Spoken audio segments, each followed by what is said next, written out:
molecular o el peso atómico, en el caso precisamente de los elementos. Y aquí tenemos dos ejemplos muy conocidos para muchos de nosotros. La glucosa y la penicilina son moléculas muy conocidas, y podemos ver que estos compuestos, que de hecho están formados por distintos elementos, también se pueden distinguir por su masa. En este caso en particular, la masa es muy diferente entre estas dos moléculas, pero si nosotros pensamos en moléculas que tienen pesos moleculares muy similares, entonces la espectrometría de masas va a ser una herramienta muy importante que nos va a poder ayudar a diferenciar estas moléculas entre una y otra. Y justamente otros términos usuales en espectrometría de masas son las definiciones de masa nominal, masa monoisotópica y masa promedio. En el caso particular de la molécula de agua, como es el ejemplo que les estoy presentando en la diapositiva, la masa nominal del agua es de 18 daltons. Y básicamente lo que se está haciendo para calcular esta masa nominal es sumar la masa íntegra de todos los isótopos más estables de los elementos que conforman la molécula de agua, que sabemos que tiene 2 átomos de hidrógeno y 1 átomo de oxígeno. En el caso de la masa promedio es la suma de los pesos atómicos de todos los elementos que forman ese compuesto.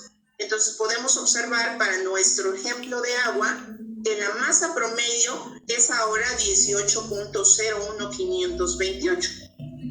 Y la masa monoisotópica es la suma de las masas de los átomos en una molécula utilizando el estado fundamental no enlazado y la masa del isótopo principal de cada uno de los elementos. Entonces aquí lo que quiero hacer notar es que hay una diferencia importante entre lo que es la masa nominal, la masa promedio y la masa monoisotópica de un compuesto.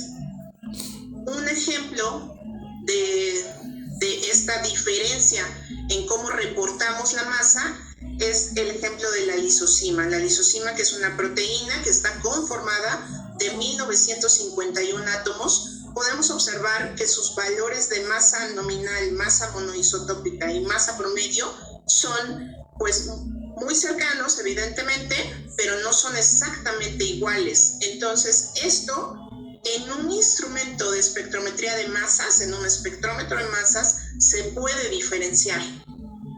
Y eso va a ser importante cuando tengamos compuestos que tengan masas muy, muy cercanas o muy similares.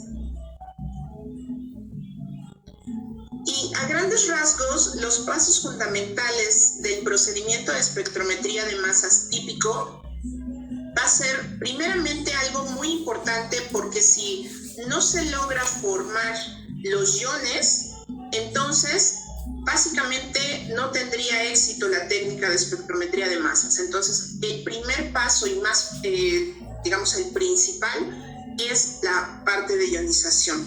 Entonces durante la ionización lo que se va a lograr es formar iones, ya sea de carga positiva o de carga negativa, y posteriormente viene una etapa de separación de esos iones con respecto a lo que veíamos en el espectro de masas, a su relación masa-carga. Va a venir este punto de separación de los iones. Una vez que los iones son separados, pasan a una etapa de detección. Y uno de los detectores más comunes en los espectrómetros de masas son los multiplicadores de electrones. Una vez que se ha detectado esa cantidad o esa abundancia de los iones, ahora sí, básicamente tendríamos como resultado el espectro de masa, que como vimos anteriormente va a representar la abundancia de todos los iones que conforman esa molécula en función de su relación masa-carga. Posteriormente la identificación se puede hacer pues bien elucidando el espectro de masas o relacionando esta masa conocida con una masa ya identificada, o mediante un patrón de fragmentación característico, como lo puede ser precisamente los espectros de masas o las librerías espectrales de masas. A grandes rasgos, este sería el procedimiento. El día de hoy vamos a hablar precisamente de las fuentes de ionización. Entonces, las fuentes de ionización existen varias, dependiendo de la técnica y dependiendo de lo que se quiere ionizar. Y para ello, bueno, vamos a comenzar con dos tipos de fuentes de ionización que son pues prácticamente las más conocidas, que son la ionización electrónica y la ionización química. Para ello, le voy a pedir a mi compañero José Luis que nos platique un poquito acerca de ello. Muchas gracias. Gracias, Citlali. Buenos días a todos. Como se comenta, pues básicamente esta serie de charlas tiene el objetivo de plantear un fundamento básico para entender pues esta técnica que a últimas fechas o durante los últimos tiempos se ha hecho tremendamente popular. Y se ha hecho popular pues básicamente por las técnicas de separación. O sea, se ha utilizado básicamente como un detector el espectro de masas a una técnica de separación que puede ser cromatografía de gases o cromatografía de líquidos. En este caso tenemos un diagrama donde estamos observando pues el cromatógrafo de gases y posteriormente dentro de este diagrama vemos la posición de la fuente de ionización. Posteriormente pues el tipo de analizador, que puede ser un cuadrupolo, puede ser un sistema de tiempo de vuelo, y posteriormente el detector. El éxito de este tipo de técnicas pues se da básicamente por la estructura que nosotros podemos tener dentro del espectro de masas, que nos permite caracterizar básicamente en dos aspectos los analitos que estemos observando. Una es por la relación de, evidentemente, el tiempo de retención que podamos obtener, que se ha caracterizado como un estándar, y adicionalmente la relación de masa-carga y la abundancia que pueda tener. Entonces, pero para que esto se pueda llevar a cabo, es importante el hecho de tener una buena ionización. Según algunos estudios estadísticos, nos dicen que aproximadamente solo el 0.01% del material es ionizado y entra o puede llegar hasta el detector. De tal manera que estamos teniendo pues virtualmente una pérdida pues aproximadamente el 99% de la materia que está saliendo de la columna cromatográfica. Esto no es únicamente por la eficiencia o ineficiencia de algunas fuentes de ionización, sino básicamente por el fenómeno físico-químico que está ocurriendo dentro del sistema. De tal manera que dentro de las fuentes de ionización para cromatografía de gases, como nos comentaba Citlali, pues básicamente hay para cromatografía de gases principalmente dos. Pero tiene diferentes objetivos básicamente esta fuente de ionización. En principio, que nos sirva como interfaz entre la columna y el analizador. Nosotros sabemos básicamente que para que se lleve a cabo la espectrometría de masas, pues nosotros necesitamos una cámara de alto vacío, para evitar pues básicamente las interferencias intermoleculares que pueda tener dentro del analizador. Entonces, normalmente la fuente de ionización está en alto vacío, mientras que nosotros tenemos una presión positiva por parte de la columna cromatográfica, o sea, el gas de acarreo que estamos utilizando o arrastre. Entonces, la interfaz por sí misma nos sirve como una interfaz para que ese vacío sea aceptado adecuadamente y nos pueda generar esa eficiencia en la ionización. La otra función, pues como decíamos o hemos repetido varias veces, es el formar iones, para que nosotros podamos transmitir los iones al analizador y a la hora de aplicar ciertas fuerzas electrostáticas en el sistema que nos permitan, pues básicamente medir la relación de masa-carga en relación a su tiempo de llegada generalmente hasta el detector, de tal manera que si nosotros no ionizamos, no vamos a tener la posibilidad de mover esas moléculas. a través del analizador. Entonces, este es su objetivo principal. Y la otra es el acelerar estos iones. Una cosa es que los ionice, y otra cosa es que se queden pues estáticos, básicamente por todas las fuerzas intermoleculares que podemos tener, ¿no? O sea, pueden vibrar, pueden ionizarse, pueden estar emitiendo energía, pero no las tenemos que moverlas, y ese movimiento se genera a través de la fuente de ionización. Entonces, la fuente de ionización acelera los iones, los transporta fuera de la fuente y los enfoca generalmente hacia el analizador. La fuente de ionización electrónica es una de las principales dentro de cromatografía de gases. Y eso se utiliza básicamente porque nosotros tenemos que casi todo lo que sale de la columna básicamente son sustancias de tipo orgánico, y la energía que provee esta fuente de ionización es de aproximadamente, se ha generado como un estándar de 70 electronvolts. Podemos tener algunas fuentes de ionización con la energía variable, pero generalmente son a 70 electronvolts, de tal manera que virtualmente todas las sustancias que salgan de la columna cromatográfica se van a ionizar. Dentro del proceso, nosotros tenemos que esta energía aplicada a la molécula va a generar, pues en principio la ionización, pero también la cantidad de energía es tan alta que me va a provocar adicionalmente la fragmentación, de tal manera que eso es lo que nos permite tener el espectro de masas en una relación de masa, carga e intensidad de cada uno de los fragmentos. Las variables que se aplican dentro de esta fuente de ionización normalmente son bastante estándar, por llamarlo de alguna manera, ¿sí? De tal manera que si nosotros mantenemos esas condiciones del espectrómetro constantes o lo más constante posibles, entonces siempre vamos a tener un patrón de fragmentación y un patrón de intensidad bastante estable, lo cual nos permite que yo pueda hacer análisis cualitativo cuando lo comparo contra un espectro obtenido a través de una biblioteca, o puedo hacer la elucidación espectral por las características que puede tener la fragmentación. Todas las energías los enlaces, las cargas que se van aplicando en las moléculas, ¿sí? son básicamente, están establecidos de manera pues teórica, ¿sí? Hay un texto muy importante que muchos espectrometristas hemos tomado como libro de texto básico, que son las reglas de ionización o las reglas de fragmentación del doctor McLafferty.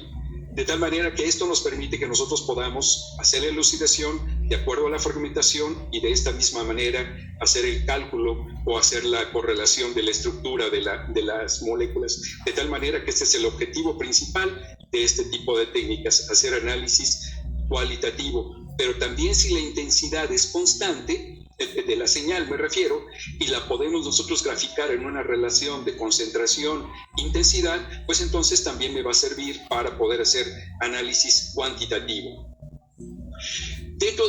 También tiene sus desventajas. Muchas de las moléculas no nos proporcionan información útil en estas condiciones. ¿Por qué? Porque la fragmentación puede ser tan alta de la molécula que las condiciones para poder nosotros hacer esas correlaciones entre cómo se distribuyen las cargas a través de la molécula y se van fragmentando, puede ser que nosotros tengamos algunos errores en cuanto a la asignación de lo que llamamos el ion molecular, ¿sí? Que es virtualmente el peso de la molécula, en que su intensidad es tan baja que probablemente no pudiéramos tener esa información. Entonces, esto puede ser un inconveniente cuando nosotros queremos caracterizar de manera específica la molécula. Tenemos en este caso el diagrama de la fuente de ionización. Tenemos el efluente de la columna,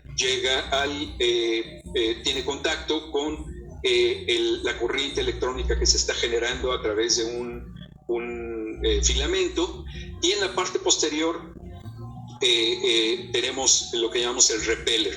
El repeller básicamente se trata de que aplique un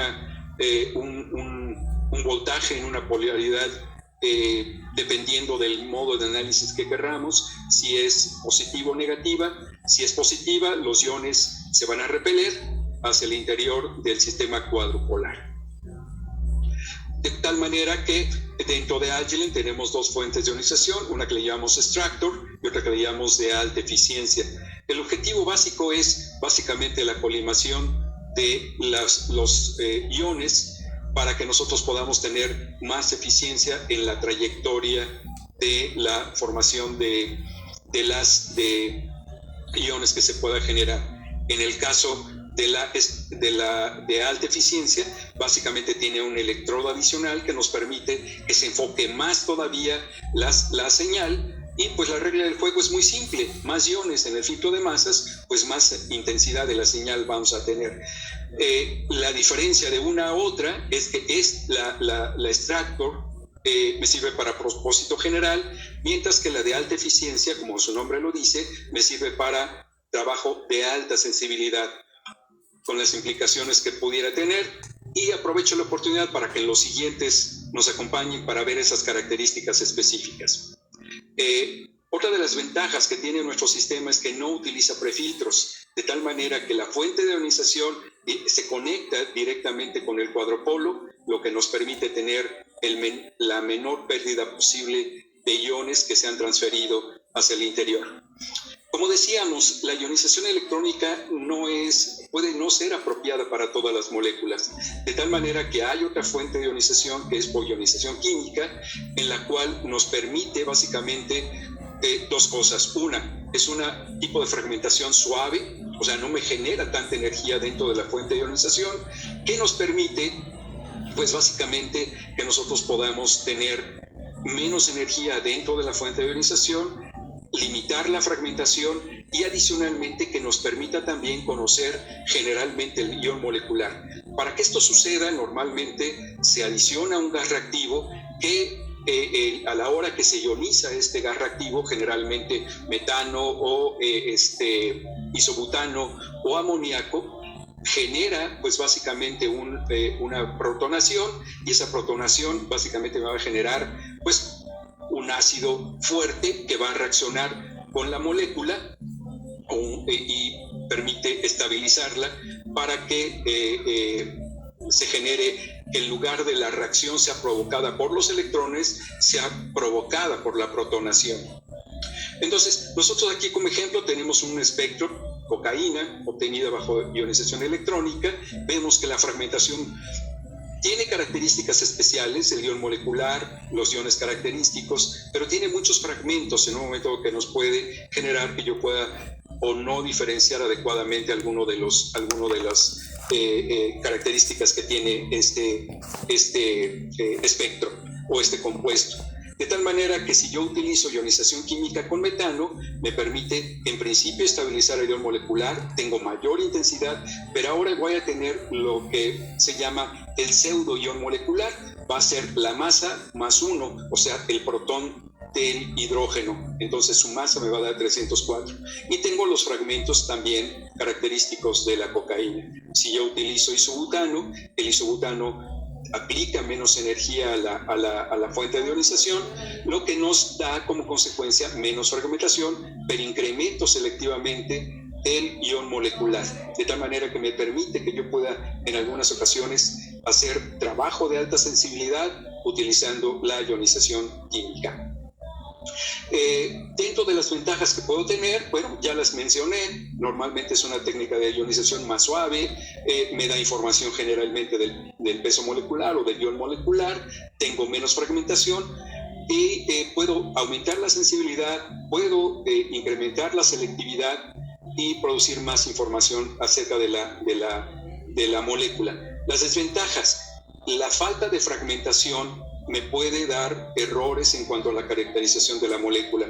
El ion molecular no necesariamente es la función principal que nos da básicamente la elucidación del espectro. De tal manera que si yo no tengo la fragmentación adecuada, puedo tener algunos problemas en la caracterización, pero puedo complementar la información de impacto electrónico o ionización electrónica con ionización química. Y la otra es que como estoy utilizando un gas reactivo dentro del sistema, normalmente se realiza en un volumen de la fuente de ionización mucho menor, que nos da como consecuencia de que yo necesite un hardware especial o hardware adicional, y pues más mantenimiento también por el hecho de que están realizando reacciones de colisión, ya no únicamente por ionización electrónica. Entonces, esto es lo que les quería mostrar en este momento. Les agradezco mucho. Si hay alguna pregunta, pues estaremos esperándolas en el chat para contestarlas al final. Gracias. Te cedo el micrófono, Citlali. Gracias. Sí, gracias, José Luis, por tu excelente presentación. Y bueno, resumiendo un poco, decíamos estas dos fuentes de ionización, la ionización electrónica y la ionización química, que muchas veces se utiliza en el acoplamiento gases-masas. Vamos a ver ahora la parte de otro tipo de fuentes de ionización, que ahora son fuentes de ionización que operan a presión atmosférica y que también de alguna forma tienen principio de operación similar a lo que hemos visto por ejemplo en ionización química, pero ahora vamos a ver que son aplicables a otro tipo de aplicaciones. Para ello, Víctor Mondragón nos va a platicar acerca de estas tres principales fuentes de ionización y dos más que, si bien no son las más comunes, han sido por muchos años también importantes en la aplicación de macromoléculas. Gracias, Víctor. Adelante. Hola, muy buen día a todos y gracias, Citlali, por la introducción. Como bien lo mencionaba Citlali, en este caso mi participación va a constar de presentarles un poco acerca de las fuentes de ionización que se utilizan en líquidos masas. Y hay que recordar que la ionización y el acoplamiento en líquidos masas se dio un poco después o varias décadas después de que se dio el acoplamiento con gases. Esto se debe principalmente a que cuando estamos trabajando con cromatografía de líquidos, tenemos una fase condensada, es decir, al trabajar con un líquido a alta presión, que recuerden que ya en estas ocasiones tenemos sistemas que operan a 1300 bares de presión, que por supuesto ya después de que pasan la columna ya están a una menor presión, a una presión atmosférica, pero sin embargo es un gran reto 1.80 está ofreciendo el gobierno a aumentar el salario. Son grandísimos a lo que vendría siendo el vacío y teniendo los iones que a nosotros nos interesan. En esta pequeña participación me voy a enfocar a explicar un poco 1.80, pero para ustedes, porque el salario de ellos iba de puta de 30, ellos no van de 30. Se conoce como ESI y viene siendo una de las fuentes más utilizadas o la más utilizada principalmente por el rango de aplicaciones. Como podemos observar en la gráfica que está en pantalla, pues la aplicación de la ionización por electrospray o ESI va a moléculas primero que van de bajo peso molecular hasta muy alto peso molecular, y también va de lo que vendría siendo la polaridad media a moléculas altamente polares. También tenemos otras fuentes de ionización como la PCI o la PPI. Hay que decir que las primeras dos letras que son AP se refieren a que son técnicas de ionización a presión atmosférica. También el electrospray es ionización a presión atmosférica y que posteriormente van a pasar a nuestro analizador. Y cómo estas técnicas van en este caso a influir en nuestra decisión. ¿Qué le puede hacer una duque? Dale una pata en las huevas. En las huevas, sí, yo que soy un puño.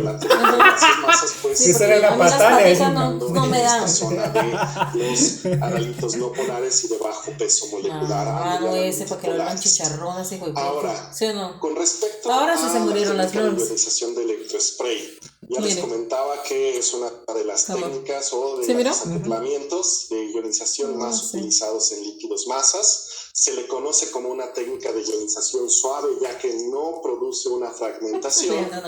Y algo muy importante es que también nos permite el análisis de cationes y aniones orgánicos, y además podemos conocer su estado de valencia.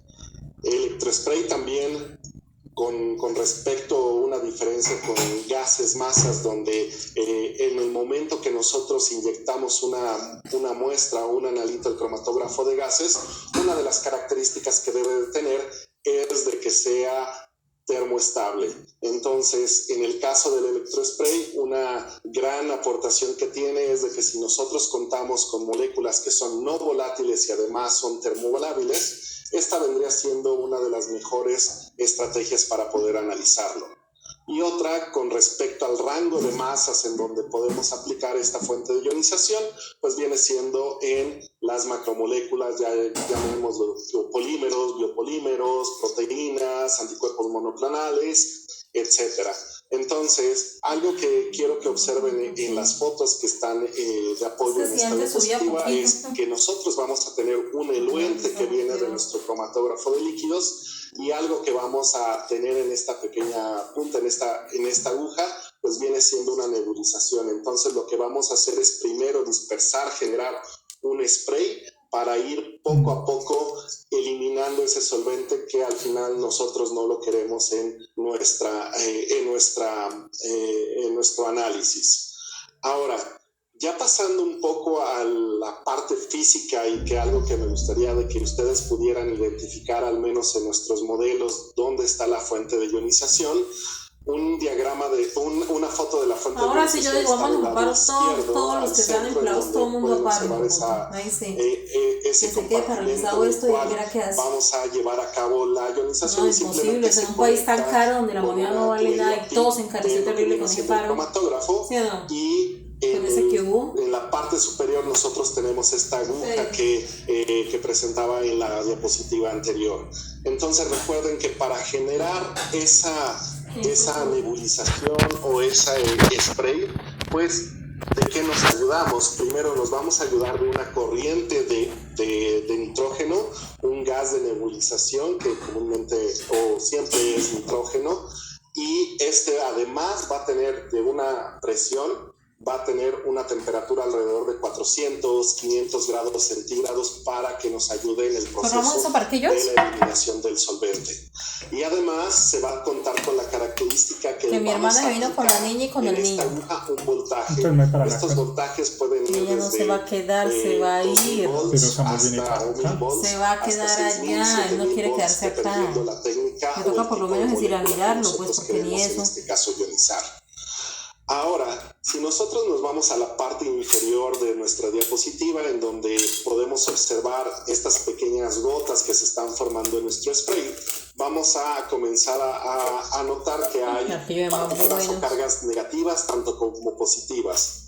¿Cierto? Ahora, para poder nosotros tener este efecto de la ionización y asociación de una molécula con un protón o con otro tipo de ion para que se confiera una carga en nuestra molécula, usualmente nosotros utilizamos modificadores de matriz. Estos modificadores de matriz son ácidos o bases orgánicas débiles que son volátiles y que no provocan, en este caso, debido a la evaporación, generación de sales en nuestra fuente. Entonces, algo a enfatizar es de que debido a esta operación no podemos utilizar los buffers que comúnmente utilizamos en lo que es el HPLC, debido a que estos podrían generar sedimentos y posteriormente problemas en nuestro sistema. Ya sé dónde la gente no pega, Instituto de Metrología, nadie. Pequeña gota y que tenemos allá está un compañero local de pero allá sabe cómo entró. ¿Qué es lo que va a pasar? Al momento de que por rosca. el nitrógeno está cada vez evaporando más y más solvente, ya sabemos que esta pequeña gota, pues vamos a tener una reducción de volumen en esa esfera. Entonces esa esfera, y por la repulsión de cargas, va a existir un momento en que, debido a que conocemos por leyes de física que cargas iguales se repelen, no se va a poder contener todas esas cargas y se va a generar una explosión cafetero y el centro del país, que es donde la gente tiene más oportunidad de estudiar. Gotas, por supuesto, todavía más pequeñas, las cuales yo no me escribo nunca por allá. Todavía yo porque apunto para acá para abajo, pues porque sé que acá hay menos nivel de vida, menos calidad y menos estudio. del nitrógeno, de nuestro gas nitrógeno. Que eran a niveles del pues que estaba, o sea, si yo no había podido, así mismo estaban las otras personas, no han podido subir más. Ya en forma de ion. Y ahora en la siguiente diapositiva les quiero presentar cuáles son estos posibles iones moleculares o los más comunes, y recordar que estos pueden ser también modo positivo o modo negativo. ¿De qué va a depender el modo en el que nosotros elijamos cómo aplicar este voltaje? Porque al final le podemos aplicar más 4000 volts o menos 4000 volts, menos 5000 volts, etcétera. Va a depender de la característica de nuestra molécula. ¿Qué quiere decir esto? De que si es más posible a que acepte un protón ácido o a que en este caso se deshaga de un protón. Entonces, en los primeros dos asociaciones que tenemos en la lista, tenemos el M más H y el M menos H. Entonces vamos a tener nuestro ion molecular más 1 en el caso de la ionización positiva y menos 1 en el caso de la ionización negativa. Ahora, existen otros tipos de iones que están de forma intrínseca o de forma natural en nuestros solventes, como lo puede ser el sodio y el potasio. Entonces, el sodio y el potasio usualmente los vamos a encontrar, no importa que nuestra agua sea grado HPLC o HPLC masas, usualmente tenemos pequeñas concentraciones o trazas de estos elementos, los cuales nos van a llevar a la formación de estos iones. Y dependiendo del peso de nuestra molécula, vamos a poder tener la probabilidad de que se generen multicargas, que lo vamos a ver un poco más adelante. En estos momentos lo que tienen en pantalla es un ejemplo de un compuesto, el butilparabeno, que tiene un peso molecular de 194, y en el momento que nosotros tenemos la ionización negativa, que le quitamos un protón, vamos a tener el ion 193, y tenemos también aquí el 194, pero este ion 194 corresponde a aquellas moléculas que contienen un isótopo diferente a lo que son la isotopía natural. Recuerden que tenemos el carbono 12, el carbono 13, que tenemos el oxígeno 16, oxígeno 18, el nitrógeno, etcétera, el bromo 79, el bromo 81. Entonces, dependiendo de la isotopía, vamos a poder tener otras señales posteriores a nuestro ion molecular. Y en el caso del ion positivo tenemos el ion 195, que es el M más H, y el M más sodio, que en este caso sería más 23. Y recuerden una característica a destacar, que en este caso no tenemos ningún ion o un fragmento en este tipo de ionización. Ahora, les quiero presentar un análisis en este caso, que también una de las características viene siendo del electrospray, que se puede aplicar a moléculas complejas o macromoléculas, en este caso a la cadena corta que se llama LC de un anticuerpo monoclonal, en el cual tenemos diferentes señales. Y todas esas señales corresponden